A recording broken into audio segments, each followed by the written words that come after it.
Hello again. In this lesson, I just wanted to talk very briefly about one of the differences that you find in pattern Jungun, the blue belt pattern, at our school, the Chungmo School Way, which is again traditional Taekwondo, versus what you find in a lot of modern Taekwondo schools and what you often see in the books on Taekwondo. And I talked about it a little bit in the tutorial video, but I just wanted to explain a little bit more clearly what I was talking about now that you know the pattern. So there's a point about halfway through pattern Jungun where you perform back fist side strike in an L stance. So striking like this. And then the next move in the pattern is reverse middle punch. So there's a lot of foot shifting in pattern Jungun where you move from L stance to walking stance, L stance to walking stance. It's kind of the general theme of the patterns. You're doing a lot of foot shifting.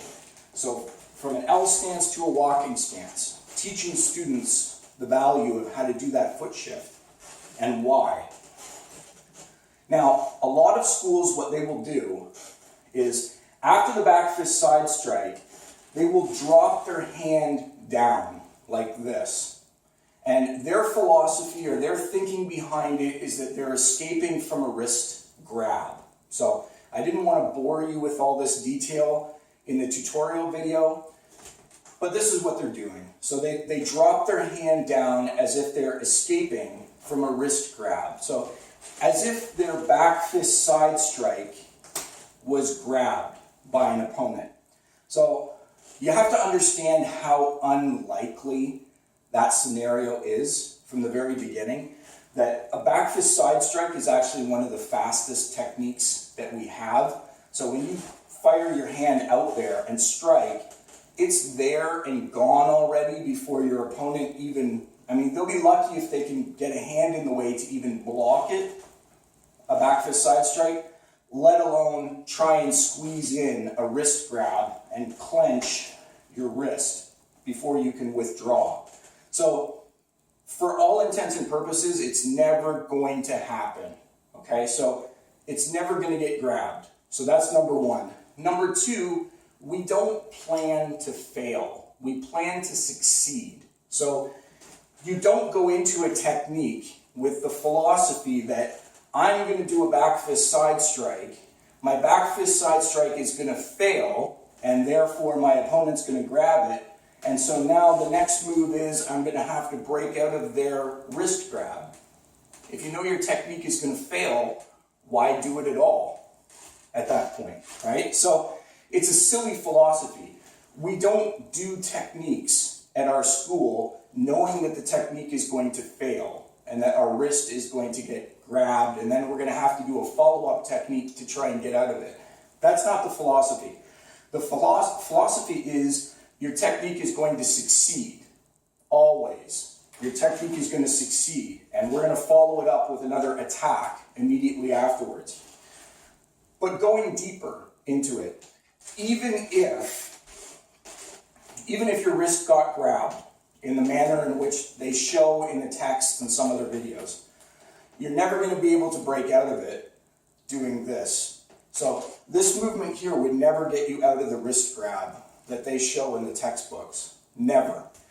The actual way that you would break out of the wrist grab, and this is really ironic because it's the same thing that happens in pattern Dosan, where they put another one of these hidden wrist escape holds into the pattern in later years of Taekwondo. But if you look at this, if, for example, somebody was going to grab your wrist and they're grabbing it the way that it shows in the text, the easiest way to break out of that wrist grab is to go this way. It's actually to pull the hand in, to pull your arm in close to your body, which is exactly what we're doing when we do the technique. We're doing back fist side strike, we pull the arm back in, and then we throw reverse middle punch.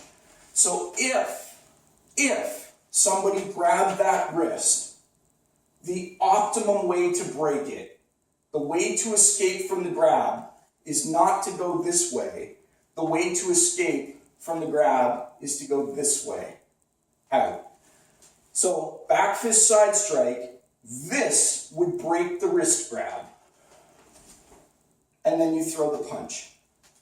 So that's very, very important. And it's the same thing in pattern Dosan, where after the fingertip middle straight thrust, they add an extra cheater step and they go like this to try and break out of the wrist grab, which doesn't work.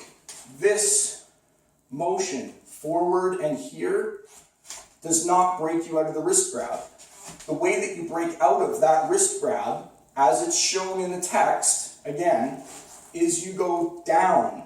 You turn the hand over and you shoot the hand downward. Exactly the way that we do it in our pattern. So again, there is no wrist grab there in the pattern. But if there was a wrist grab, if there was, the optimum way to break it is the way that we're doing it in the pattern. So, ironically enough, even though we don't acknowledge that there is any wrist grab there in any of the color belt patterns, the way that we're doing the technique is actually the optimum way to break out of any wrist grab if there had been one. So, by treating it like it doesn't exist, we actually have the optimum wrist escape technique if it did. So ironically enough, what is really mind-boggling is the way that a lot of schools teach that technique, and they fixate and focus on this as if there's a wrist escape. And the more they fixate on it, and the more they do to try to break out of it, the worse it is. They're actually coming up with a worse technique. So in pattern Dosan, this gets you out of the wrist grab, this way, and then the 360 rotation. In pattern Jungun, when you're doing the pattern, this gets you out of a wrist grab, if there was one. The way the wrist is being grabbed, this is the way out, right here. And then you follow up with the next technique. On top of that, there's the issue of power. So what they're doing, they're ruining the power on that punch that follows. Some schools do a high punch, we do middle punch, changing levels. So you just went high with the back fist side straight. Now you're going middle with the punch, changing levels. That's a minor point. Middle punch or high punch, some schools teach high, but that's not the important point.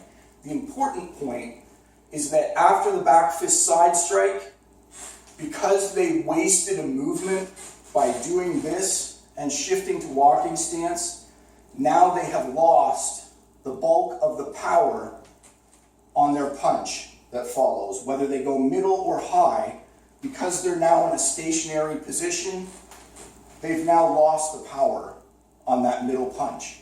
So they've killed their own technique. It should be back fist side strike, and then when you step over into walking stance, now you transfer the power and you rotate the hip. That's where the power comes from, especially on a reverse middle punch. The power is there in the hip rotation, so you never want to take that away. So it's got to be back fist side strike, and the punch has to come during the transition from L stance to walking stance, not after. And I see so many schools doing this technique completely wrong. So from here, back fist side strike, and then punch. That's how it has to be in pattern Jungun. So I wanted to dedicate an entire video on this. I touched on it a little bit before, but I didn't want to bore students with it. But you have to notice these differences because they are important. It's the difference between having an optimum technique and having something that's just kind of, it half works, but who cares, right? Versus having the best technique, the best you can possibly have, versus just, maybe it's a C minus grade. This is the A plus technique, and this is how students at my school do the pattern. This is how students at Chung O's school learn the pattern. My instructor, 9th Dan Grandmaster Black Belt in Taekwondo and Hapkido, one of the original students of the founder of Taekwondo. So that's where this is coming from. It's not coming from me, it's coming from him. So anybody that is a Chung O school student does it this way.